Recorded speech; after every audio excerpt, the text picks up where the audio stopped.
Cette année, nous allons parler, donc, comme vous l'avez vu, de la question des conciles œcuméniques. Donc c'est tous les grands conciles, on ne les fera pas tous parce qu'il y en a quand même un certain nombre, notamment qui sont cette structure de gouvernement de l'Église qui commence en 325. Il y a des conciles régionaux avant, ou des synodes dès le 1er siècle, dans les Actes des Apôtres, on en voit un à Jérusalem, mais à partir de 325, je vais en reparler, commencent ces grandes rencontres conciliaires qui réunissent des représentants, patriarches, évêques, prêtres et autres, pour réfléchir aux nouveaux défis de l'Église, parfois fixer des choses de manière dogmatique, c'est-à-dire de dire quelle est la vraie foi, ce qu'est cette instance universelle, c'est ce gouvernement universel de l'Église, une manière synodale de fonctionner, puisqu'ils se rassemblent, et qui va nous accompagner. Et donc cette année, on a choisi de présenter les différents conciles. Alors, pas de raconter forcément je ne vais pas vous prendre tous les canons du concile, parce que ça risque d'être un peu laborieux, j'en citerai quelques-uns, mais l'histoire, comment ça s'est passé, pourquoi, quels sont les enjeux, en quoi ça peut nous éclairer, et comment ça peut éclairer notre foi aujourd'hui. C'est ça l'idée générale. Donc nous commençons aujourd'hui, nous sommes au IVe siècle.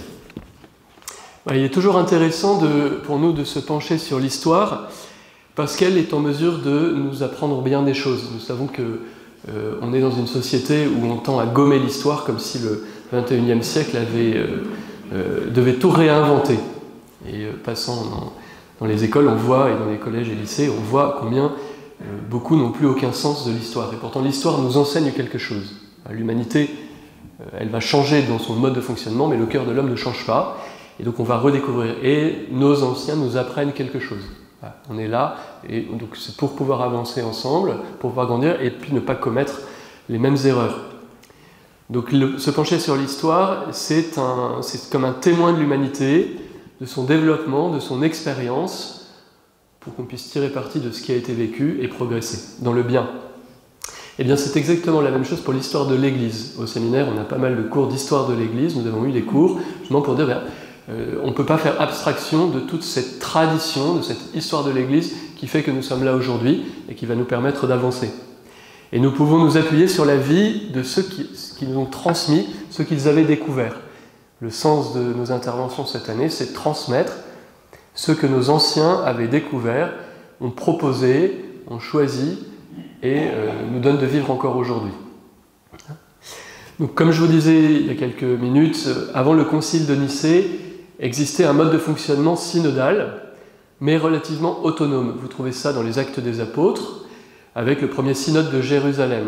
Apparaît l'ascension, l'Église va commencer à se structurer, et donc on aura ce mode de fonctionnement, avec certaines tensions, notamment. Il ne faut pas croire que les synodes ou les conciles se sont passés de manière paisible, forcément. Comme on dit, là où il y a de l'homme, il y a de l'hommerie. Donc forcément, il va y avoir des tensions et autre chose. Mais n'oublions pas qu'il y a quand même l'assistance de l'Esprit Saint, heureusement.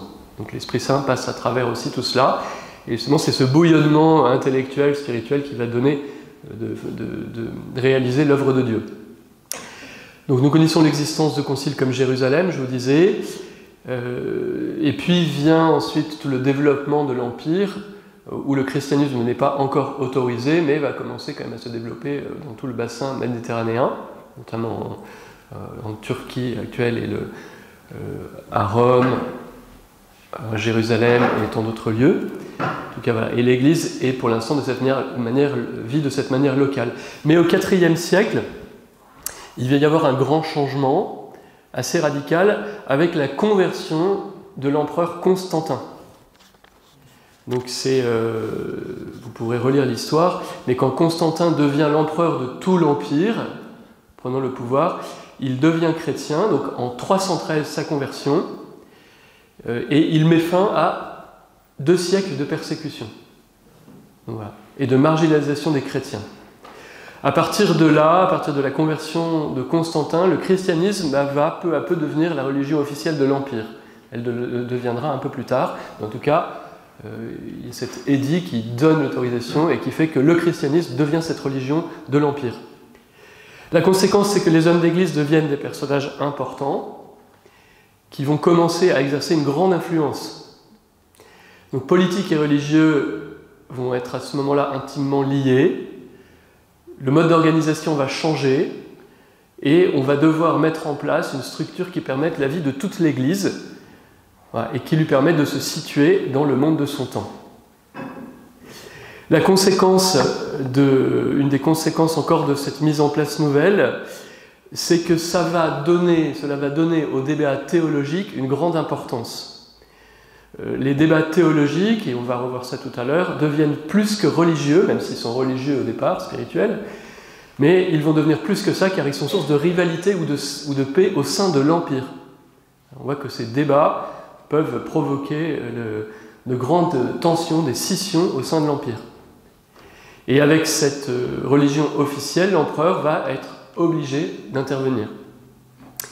N'oublions pas que nous sommes à une époque de pensée forte, avec des courants de pensée un peu divers, entre Antioche, Jérusalem, on a d'autres lieux, on a aussi Alexandrie, donc des écoles différentes qui parlent grec, mais en même temps avec des compréhensions de vocabulaire différents. Ça va donner lieu à certains schismes, c'est des compréhensions de vocabulaire. Avec l'apparition des conciles œcuméniques, la réponse à ces enjeux va être envisagée non plus de manière un peu autonome, mais d'une manière universelle. C'est vraiment cette universalité de l'Église qui apparaît. Et l'Église montre ainsi qu'elle n'est pas une communauté locale, mais pour tous, comme Jésus donne mandat aux apôtres à la fin de l'évangile de Matthieu, allez de toutes les nations, faites des disciples, baptisez-les au nom du Père et du Fils et du Saint-Esprit, et moi je suis avec vous tous les jours. Et apprenez-leur à garder mes commandements, ou ce que je vous ai appris, et moi je suis avec vous tous les jours jusqu'à la fin du monde, Matthieu 28. Donc c'est le mandat et de cette universalité. Et donc ces conciles vont être chargés de répondre à des problématiques théologiques précises et garder saine la foi catholique. Et que c'est un vrai défi pour nous aujourd'hui, avec ce mode de fonctionnement très subjectif où finalement c'est à nous de décider ce qui est bien et ce qui est mal, ce qui est d'ailleurs le péché originel, petite parenthèse. Les conciles nous aident à dire quelle est la foi catholique, finalement. Comment on reçoit cette foi, c'est pas nous qui allons déterminer la foi catholique, nous la recevons pour pouvoir nous en imprégner et peu à peu la comprendre. Mais c'est une réception. De même que nous avons reçu notre vie, eh bien c'est la même chose. Les conciles vont être donc des réponses à des errements dans la compréhension du mystère de la foi et qui risqueraient de mettre en danger l'unité, la paix et l'Église dans son unité. Donc, j'ai lu cette phrase qui me paraissait intéressante, elle disait « Chaque concile est un anneau dans une chaîne qui vient fortifier l'Église tout entière. » Donc chaque anneau peut donner finalement cette chaîne qui nous relie à Dieu. Chaque concile va nous montrer cette unité ecclésiale aussi. Et donc à partir de 325, nous avons ce premier concile de Nicée qui va exprimer désormais l'unité de l'Église. Donc il va jusqu'à Vatican II, qui est le dernier concile en date. Je continue un peu, je m'arrêterai pas mal sur l'histoire, parce que je trouve que l'histoire est intéressante, importante aussi.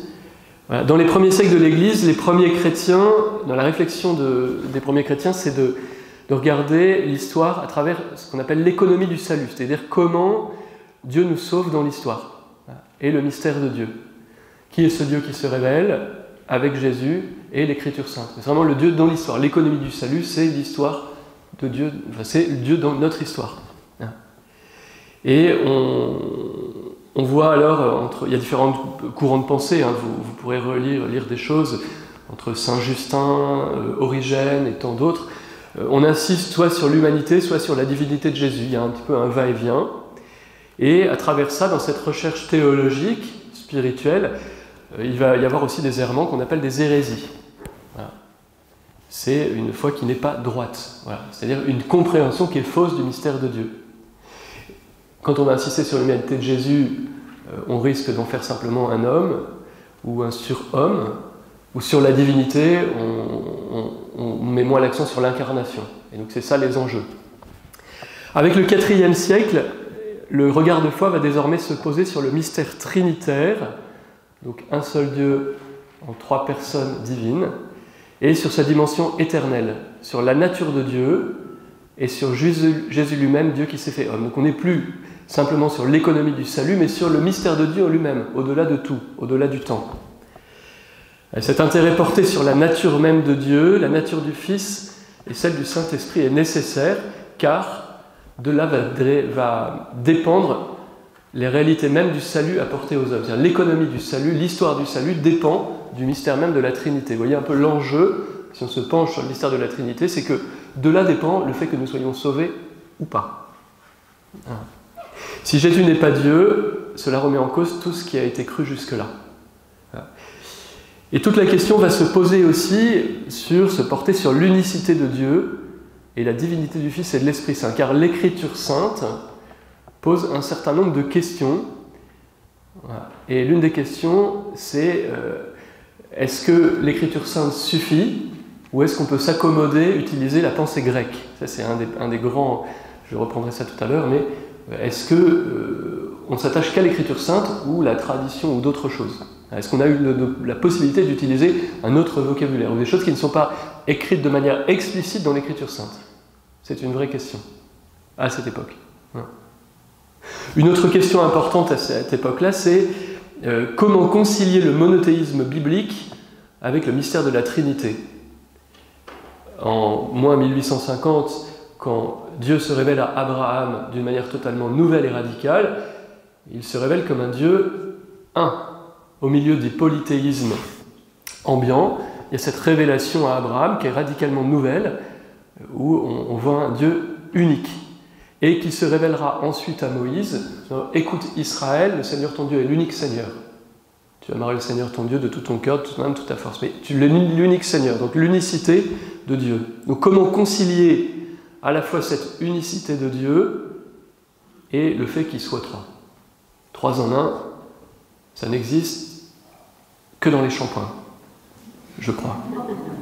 Non, Saint Augustin dit en nous il y a mémoire, intelligence, volonté et une seule personne. Donc c'est des images, des analogies du mystère de la Trinité. Mais toujours est-il que c'est une vraie question qui est posée. Comment parler de la Trinité sans remettre en cause la foi judéo-chrétienne et l'unicité de Dieu? Et Jésus, dans l'Évangile, donne bien sûr des éléments. Le Père et moi, nous sommes un, et je vous enverrai l'Esprit Saint, celui qui procède du Père et du Fils. Mais la question demeure toujours, Jésus est-il vraiment ce qu'il prétend être, c'est-à-dire Dieu lui-même, Fils de Dieu? Et on voit bien que ça dépasse largement l'intelligence humaine, ça dépasse encore notre intelligence. Ouais, le mystère de la Trinité nous dépassera toujours, et je pense qu'on aura l'éternité pour essayer de le comprendre. L'avantage, c'est que dans l'éternité, on aura le temps. Mais cette question de la divinité du Fils va désormais occuper presque tout le IVe siècle. Et elle va commencer à être posée par Arius, dont je vais parler maintenant, un grand connaisseur de l'Écriture. Et cette réaction et cette théologie d'Arius va être la réponse, enfin c'est de là que va naître le premier concile œcuménique à Nicée, en 325, sous la direction de Constantin. Nicée, c'est en Turquie orientale. Je vais d'abord vous parler d'Arius. Ça va jusque-là? Arius, je dirais, c'est un théologien qui veut défendre le monothéisme. Il est hérétique, il est condamné, mais toujours est-il que c'est quelqu'un qui cherche. C'est pas un feignant, c'est quelqu'un qui est sans doute sincère, mais qui n'est pas dans la vérité. Donc vers 318-320, Arius, prêtre de l'église d'Alexandrie, va être à l'origine de réactions hostiles en raison de sa prédication sur le Fils de Dieu. Donc il est un prédicateur donc dans sa paroisse. Il naît vers 256 en Libye. Il va vivre un passé assez mouvementé avec l'Église. Il fera partie d'un schisme. Il est excommunié pour des raisons disciplinaires, puis réintégré. C'est assez fréquent, hein, réintégration, excommunication, réintégration. N'oublions pas qu'en Orient, ils ont le sang chaud. Donc ça partait vite. Réintégré, ordonné pour devenir un homme influent et considéré parce qu'il a une vraie connaissance des Écritures et un vrai zèle pastoral, plein de douceur. Donc il est donc quelqu'un de sérieux qui se penche sur la foi avec sincérité. Donc c'est pas un méchant qui... Voilà. Non, au contraire, il y a quelque chose de très sérieux, c'est quelqu'un qui cherche. Et la polémique va commencer à travers un conflit paroissial, car comme je vous le disais, il prêche que le Fils de Dieu est créé dans le temps. Il est d'abord repris par son évêque, mais réponse à son évêque, il va traiter son évêque de sabellianiste, ou modéliste. Alors qu'est-ce que c'est que le sabellianisme ou le modalisme? Sabellius affirmait que le Fils n'est qu'un nom du Père et qu'en fait c'est Dieu lui-même, Dieu le Père, qui a souffert sur la croix. Voilà. En fait, cette hérésie, qui était condamnée, niait le mystère de la Trinité parce qu'il y a une seule personne. On revient au monothéisme juif. Et on va tellement souligner l'unicité de Dieu que les affirmations du Père, du Fils et du Saint-Esprit dans l'Écriture sont simplement une manière de parler. Et la distinction entre les trois personnes n'est qu'une apparence liée à l'histoire du salut. C'est lié à l'histoire, mais en Dieu, elle n'existe pas. C'est-à-dire qu'en fait, on prend le visage d'eux.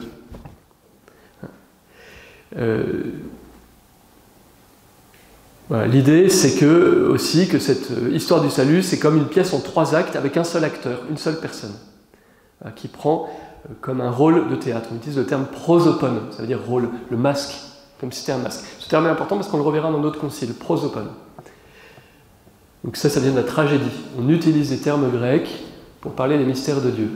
Et tout à l'heure, je vous disais que la question du vocabulaire du grec était importante. Mais déjà, on va utiliser ça, et c'est pas fini. Donc pour Sabellius, 3 modes divins. Et donc, Arius s'oppose à ça. Il s'oppose à ça et il va s'accrocher avec son évêque. Arius est un bon connaisseur des Écritures. Il est doué d'une bonne communication pastorale, avec un petit peu d'opportunisme politique. Mais sa conviction est sincère et il cherche la vérité. Sa doctrine va se répandre très rapidement en Égypte, en Libye, dans les provinces de l'Orient et en Asie mineure. Alors devant l'ampleur du phénomène, parce qu'imaginez que ça part très vite, on est dans une époque de recherche forte dans l'Église, à la fois une foi forte et à la fois des hérésies faciles. On cherche, on n'est pas dans cette espèce de soit d'agnosticisme ou de molassonisme, je ne sais pas si ça existe le terme, mais en tout cas, il y a vraiment une pensée forte et on cherche. On veut affirmer la foi, donc, et selon les écoles de pensée, les écoles théologiques, on va les exprimer d'une manière différente. Et en plus, avec la compréhension du vocabulaire qui est différente, forcément, on va donner lieu à quelques troubles et quelques incompréhensions. Donc ça va Et puis il y a aussi des divisions entre eux, donc forcément, on va rejoindre tel courant pour s'opposer à un tel. Voilà. Donc devant l'ampleur du phénomène, un synode local va être convoqué en 320 pour déposer Arius. Il va se réfugier en Palestine, puis à Nicomédie, mais beaucoup le suivent dans sa doctrine. Le trouble religieux est alors si grave qu'il en devient un problème politique. Et voilà, politique et religieux intimement liés. Face à cette menace, l'empereur Constantin va chercher à rétablir la paix religieuse et va décider de convoquer un concile. Ce n'est pas le pape qui convoque, c'est Constantin, l'empereur qui est à cette place religieuse. La doctrine d'Arius, voilà. Donc le sérieux de la controverse, je vais vous expliquer un peu ce que disait Arius. C'est intéressant d'avoir les doctrines qui ont été condamnées ensuite par l'Église, parce qu'on se rend compte que nous-mêmes, parfois, on n'est pas très au clair sur certaines choses, et on peut être un peu borderline. Voilà. Alors, on ne sera pas condamné pour hérétique, mais ni brûlé sur la place de Saint-Louis, ne vous inquiétez pas. En tout cas, c'est bien de reprendre les choses, d'avoir une foi qui est droite. Orthodoxie, c'est la foi droite. Voilà. La foi orthodoxe. Donc, Arius, donc, il révèle que la compréhension des Écritures est difficile. Comment interpréter l'Écriture sainte dans le temps ? Comment est-ce qu'on peut utiliser ce qui n'appartient pas à l'Écriture sainte ? Et puis, il tend à voir pour lui, comme Dieu est unique, il voit une relation entre Père et le Fils comme un rapport de subordination du Fils par rapport au Père. Le Fils est en dessous du Père. Et la grande question, c'est de savoir si le Logos, le Verbe de Dieu, appartenait à l'ordre du créé ou non. C'est la grande question d'Arius. La doctrine d'Arius repart des ambiguïtés soulevées par le subordicianisme, où Jésus, ça c'est une autre chose, Jésus est un esprit supérieur, de type angélique, mais inférieur à Dieu le Père, comme une sorte de demi-dieu, c'est ça. Donc il y avait cette doctrine de subordination qui voyait Jésus comme un demi-dieu, mais inférieur au Père. Donc, et en gros, tout est à l'initiative du Père. Jésus, c'est ce que dit Jésus dans l'Écriture, donc on interprète ces paroles en disant si Jésus repart du Père, alors il est subordonné au Père, donc il est inférieur. Donc ça, c'est une hérésie aussi. Donc il y a une question de vocabulaire, de compréhension, mais on se pose cette question, se pose donc la question de comprendre l'origine du Fils, dans le cadre de la Trinité éternelle. Voilà. Et Arius a deux convictions fondamentales. La première, c'est l'unicité de Dieu. L'unité et l'unicité de Dieu. Voilà. Dieu est unique, inengendré et éternel. Dans l'Écriture, on dit que le Verbe est engendré. Comme l'éternité de Dieu est liée à son caractère inengendré, nous dit Arius, et qu'il voit ça, le Verbe ne peut pas être éternel. Et c'est une logique, hein. Vous voyez, il ne part pas de n'importe quoi, il va chercher dans l'Écriture. Il a donc été créé à partir du néant, par la volonté du Père, et non de sa substance. Consubstantielle, on verra ce terme tout à l'heure. Il a été fait, créé, fondé, mais c'est une créature très supérieure.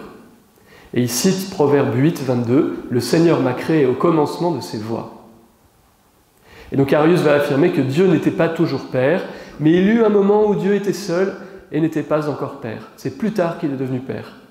Et donc Arius a un sens aigu de la transcendance de Dieu, le tout autre, Dieu devient Père.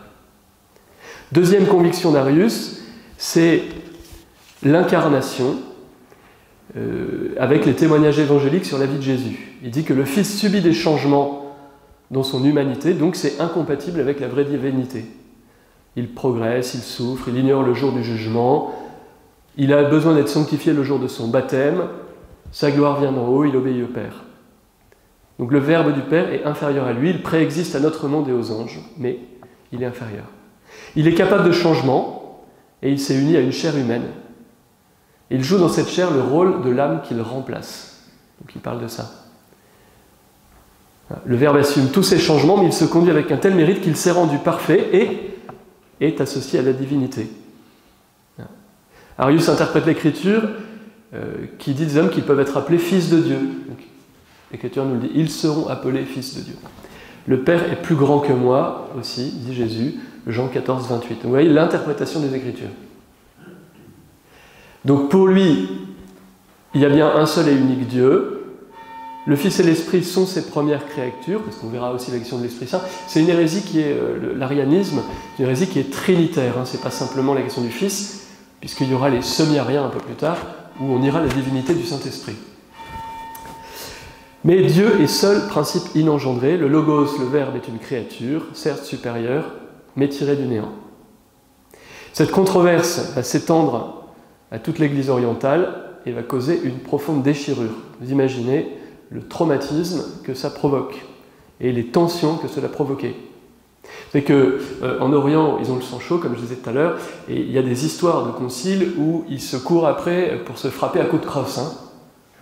Ça rigolait pas les cœurs, donc ils se réfugient dans les églises, ils en venaient facilement aux mains. Hein. Voilà.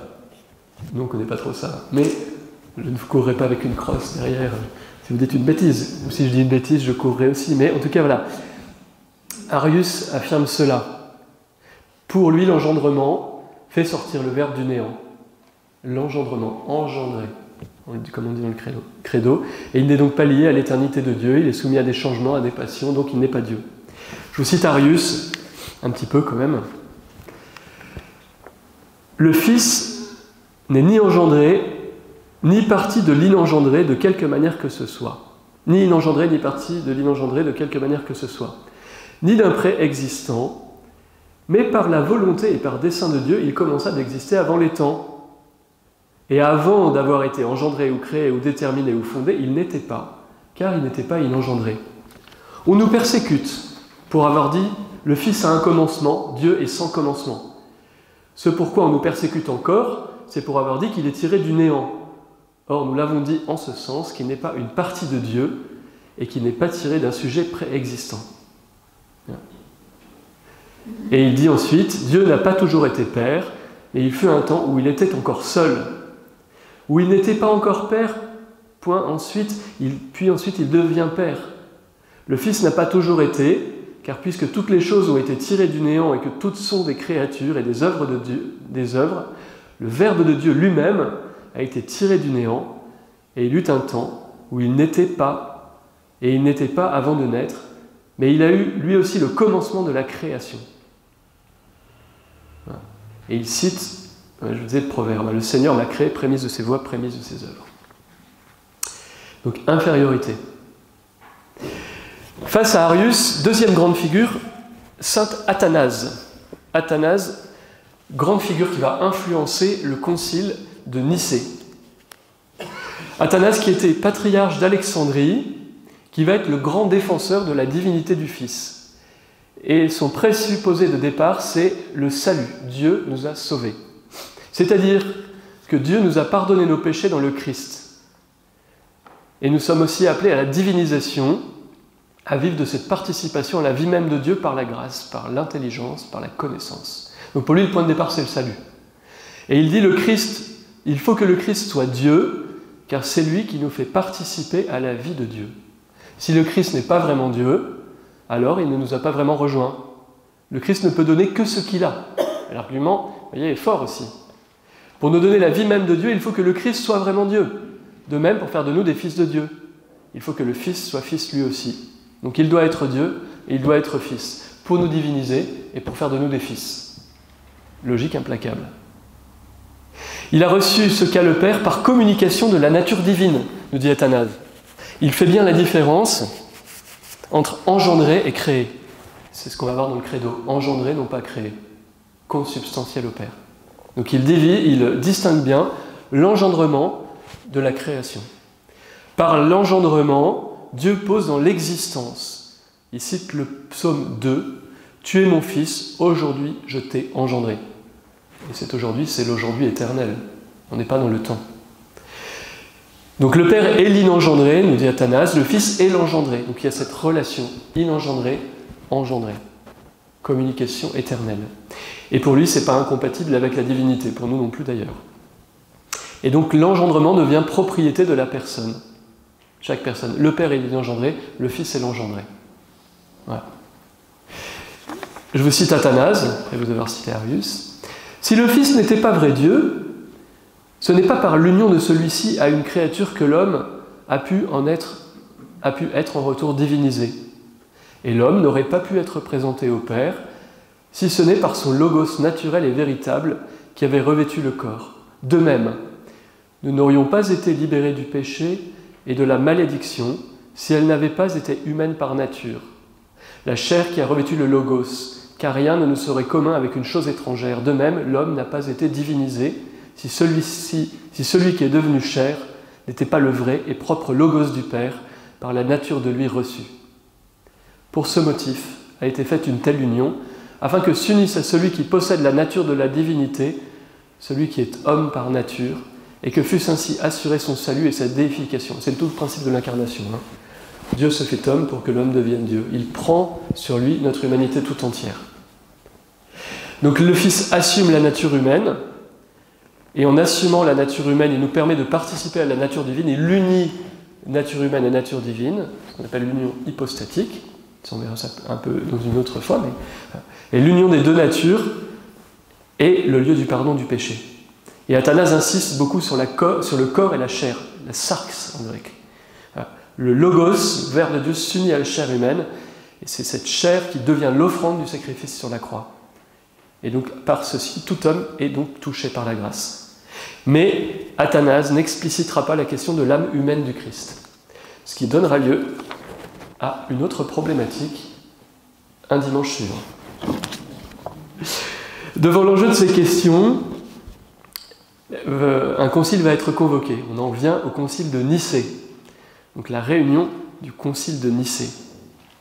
Concile convoqué par l'empereur Constantin, qui ne prend même pas la peine de consulter Rome. Je vais vous lire un passage que j'ai trouvé. Le jour fixé, le 20 mai 325, environ 300 pères, majoritairement des orientaux, répondent à l'invitation impériale. Le pape Sylvestre, trop âgé, se fait représenter par 2 prêtres romains. La présidence est confiée par l'empereur à l'évêque Osius de Cordoue. La mission qui leur est confiée tranchait sur les 2 questions évoquées par Constantin.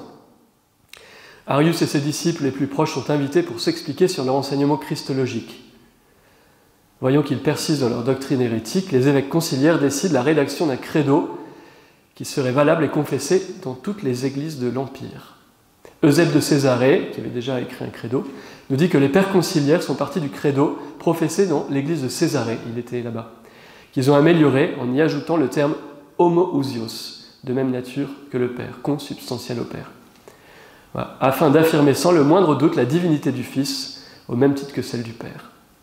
Donc ça, c'est un passage que j'ai trouvé chez un prêtre dominicain d'un autre pays, qui a écrit un article très intéressant sur le concile de Nicée. Donc c'est l'empereur qui va veiller au bon fonctionnement des institutions de la paix religieuse, il convoque le concile, il ne va pas juger des choses de la foi, mais il va jouer le rôle de médiateur, à ce moment-là, pour assurer l'harmonie entre l'État et la société ecclésiale. Donc 250-300 évêques, seulement 4 évêques d'Occident, plusieurs sphères, je vous disais, Antioche, Alexandrie et Rome. Athanase accompagne son évêque, Arius aussi, qui a le soutien de plusieurs évêques. Voilà. Et donc on va se pencher principalement dans ce concile sur la question de l'arianisme, mais aussi quelques questions disciplinaires concernant l'organisation de l'Église et le clergé. Voilà, je vous donnerai un petit peu les éléments qui ont été tranchés au moment du concile. Mais l'acte le plus important, c'est la rédaction et l'approbation de la définition de la foi sous la forme d'un symbole, le symbole de Nicée-Constantinople, celui que nous disons quand nous disons « je crois en un seul Dieu ». Le premier, c'est le symbole des apôtres, et celui où nous avons consubstantiel, c'est celui qui nous est transmis par Nicée. Voilà. Donc qui contient les vérités essentielles professées par l'Église. Donc but du concile, apaiser la querelle et résoudre un certain nombre de questions. On va résoudre aussi la question de la date de Pâques. Et déjà au IVe siècle, comment calculer et comment se mettre d'accord sur la date de Pâques. Et puis ensuite quelques points concrets d'exigence comme le recrutement, le comportement du clergé, la discipline pénitentielle, le rôle de néophyte et tant d'autres choses. On pense que les travaux ont duré plusieurs semaines. Dans le concile,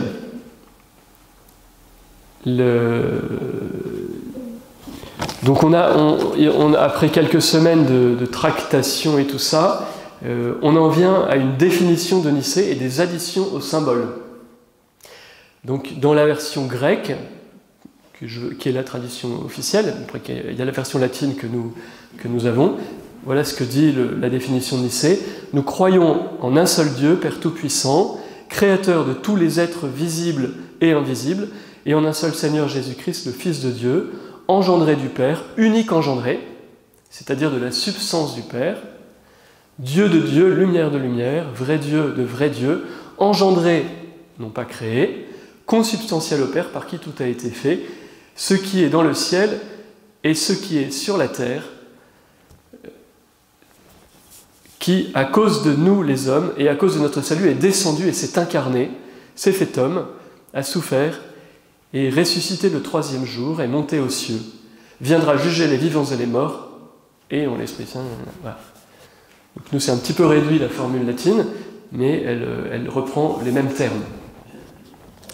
Donc le concile va trancher en faveur d'Athanase, reprenant le symbole d'Eusèbe de Césarée, donc celui qui était utilisé à Césarée. C'est là que c'est intéressant, on voit combien ce qui est professé et les dogmes ne viennent pas de nulle part. Souvent, ils sont crus ailleurs. On voit ça dans l'histoire de l'Église. C'est pas quelque chose qui est inventé tout d'un coup. Mais c'est ce qu'on appelle le sensus fidei, le sens de la foi, et qui va être vécu, expérimenté, prié dans des communautés chrétiennes dans le monde. Les conciles ne partent pas de n'importe quoi, au contraire. Et combien l'Esprit Saint va intervenir et va susciter. Donc le concile tranche en faveur d'Athanase. Il va plus parler, donc les changements, il va plus parler du Fils que du Verbe. Voilà.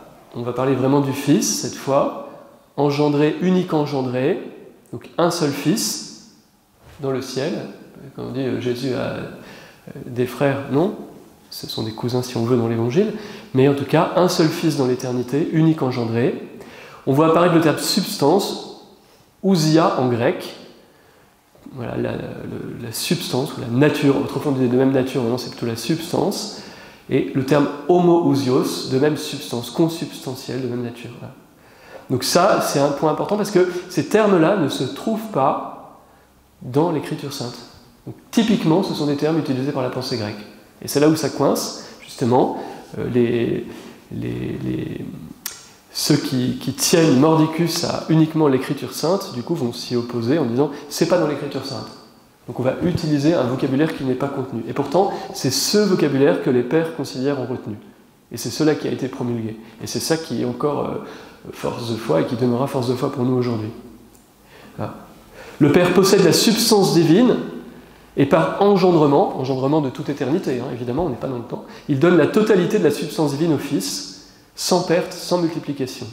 Il n'y a pas de sous-homme. Le Fils n'est pas subordonné au Père. Voilà. Donc la substance, quelques petits points simplement. La substance du Père, c'est pour nous dire que il est Fils selon la substance de ce qu'il engendre. Nous, la substance, c'est ce qui fait l'unité en nous, si vous voulez. C'est l'essence d'une espèce. Aristote, en grec, donc le philosophe Aristote dit que c'est l'essence d'une espèce, la substance. Ce qui fait qu'une espèce est une espèce. Voilà. Et Jésus est issu du Père, non pas de rien, mais par une génération spirituelle, la substance. Ils sont ensemble dans la même substance, consubstantielle au Père. 3 personnes, une seule substance. C'est pas forcément ce qui est le plus simple à comprendre. Je pense qu'on aura l'éternité pour le comprendre aussi, mais en tout cas, c'est dire, il n'y a pas de séparation ni de diminution. C'est la même substance que le Père. Voilà. Consubstantielle. Engendré, non pas créé, c'est-à-dire qu'il n'est pas un être fabriqué par l'homme ou créé par Dieu, différent, mais engendré dans la substance. C'est la même substance, c'est cet engendrement et inengendrement qui fait ce lien entre le Père et le Fils de toute éternité. De la substance du Père, il est vrai Dieu, né du vrai Dieu, engendré, non pas créé, c'est ce qu'on dit nous-mêmes, hein. Non fait, consubstantiel au Père. Pas simplement de même, vous savez, quand on a changé de même nature avec consubstantiel, on est de même nature, nous, mais on n'est pas consubstantiel. On n'est pas la Trinité, mais on est de la même nature. Consubstantiel, c'est plus profond que ça, c'est intimement lié, si vous voulez. Il n'y a pas de séparation, de division, de séparation. Voilà. Donc il y a identité de substance entre l'un et l'autre. Le Fils de Dieu, le Fils est Dieu tout comme le Père, c'est ça. Il est Dieu. Voilà. Mais on ne parle pas encore, dans le Concile, on ne fait pas encore trop de différence entre la question de ce qu'on appelle les hypostases, c'est-à-dire les personnes. On n'en parle pas encore beaucoup. Après, il y aura la question du Saint-Esprit. Ça sera une source de confusion après. Hein. Rassurez-vous, on a de quoi faire encore pour les mois à venir et les siècles à venir. Ce qui veut dire que le Fils de Dieu n'a aucune ressemblance avec les créatures créées, qu'il est au contraire semblable en tout au Père qu'il a engendré, qu'il n'est issu d'aucune autre hypostase ou substance, mais du Père. Il y a communion de substance entre le Père et le Fils. Voilà. Et ça se dit homoousios, unique substance, une seule substance. Le Fils est Dieu, tout comme le Père. Voilà. Le truc, c'est que la problématique de ce terme, c'est qu'on ne tient pas encore très bien la distinction entre le Père et le Fils comme personne. Donc ça sera une question, je vous ai dit tout à l'heure, une question qui viendra après. Voilà.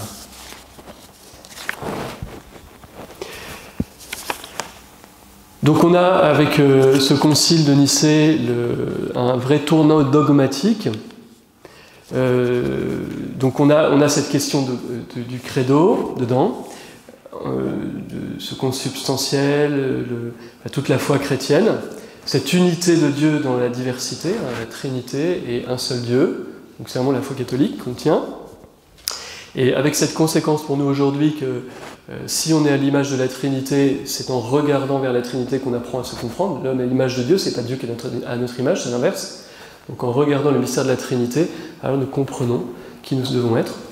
Donc ça c'est un des points. Et dans le Concile, il y a eu d'autres, il ne s'est pas arrêté que sur ça, même si cela a occupé une grande partie des débats.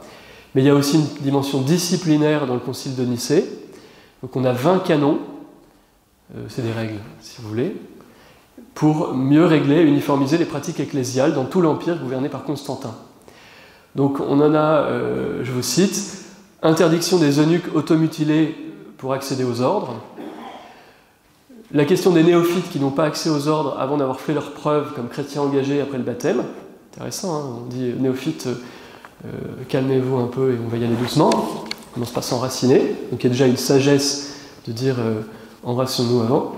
Les clercs célibataires, parce qu'il y a déjà des clercs célibataires, n'ont pas le droit d'avoir une femme dans leur maison, sauf si elle est la mère, ou une sœur, ou une proche parente, afin d'éliminer tout soupçon. On est au IVe siècle. Le 4e canon parle de l'ordination des évêques.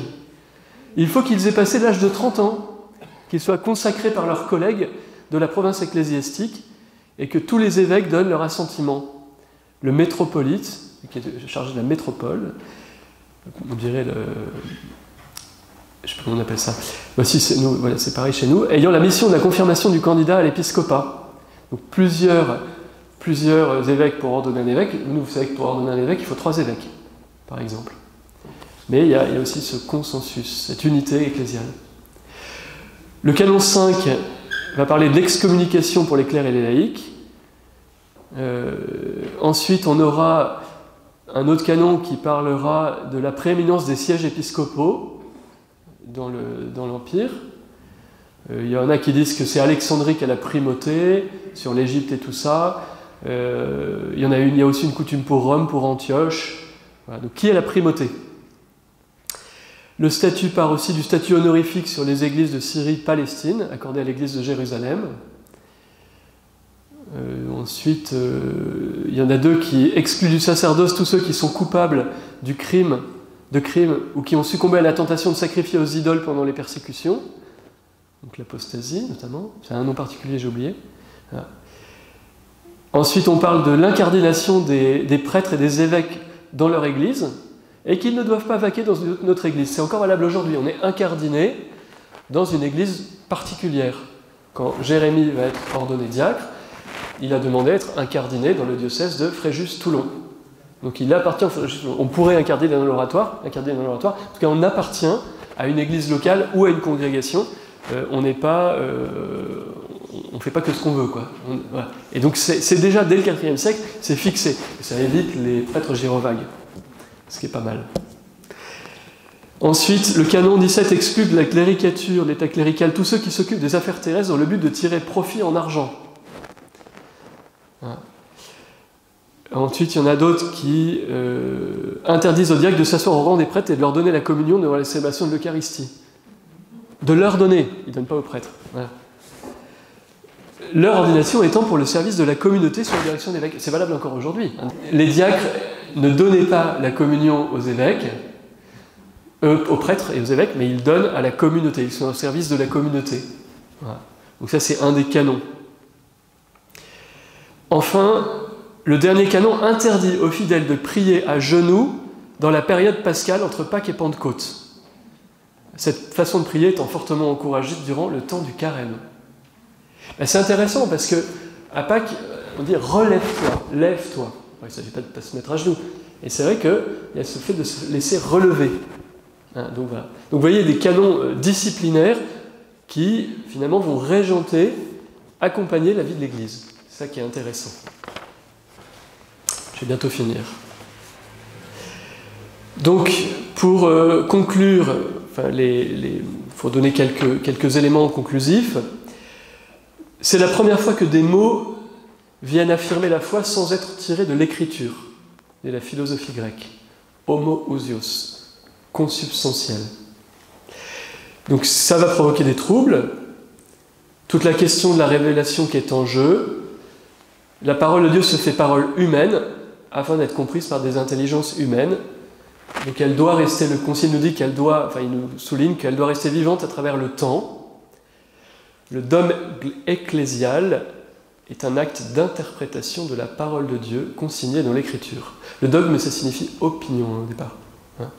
Donc c'est consigné dans l'Écriture, et le but c'est de traduire dans un langage nouveau les vérités de la foi, c'est-à-dire utiliser le langage nouveau pour parler des vérités de la foi. On s'enracine évidemment dans l'Écriture, on ne va pas inventer des choses qui n'existent pas, mais en tout cas on va utiliser ce langage nouveau. L'évolution, la croissance, un peu comme la croissance humaine.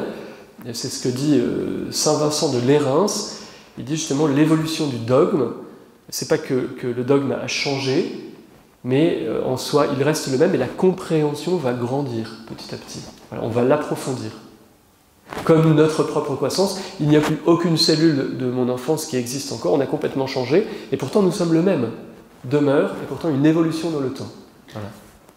Mais on ne va pas remettre en cause pour faire plaisir à la société. Mais en tout cas, comment elle va être intelligible à notre société. Alors, on ne va pas inventer un nouveau dogme, mais comment on va le rendre intelligible, comment l'expliquer aux gens. Mais c'est la même foi qui demeure, donc le symbole de Nicée-Constantinople demeure la foi catholique et universelle. Voilà, c'est cette foi, c'est cela sur quoi nous appuyons notre foi.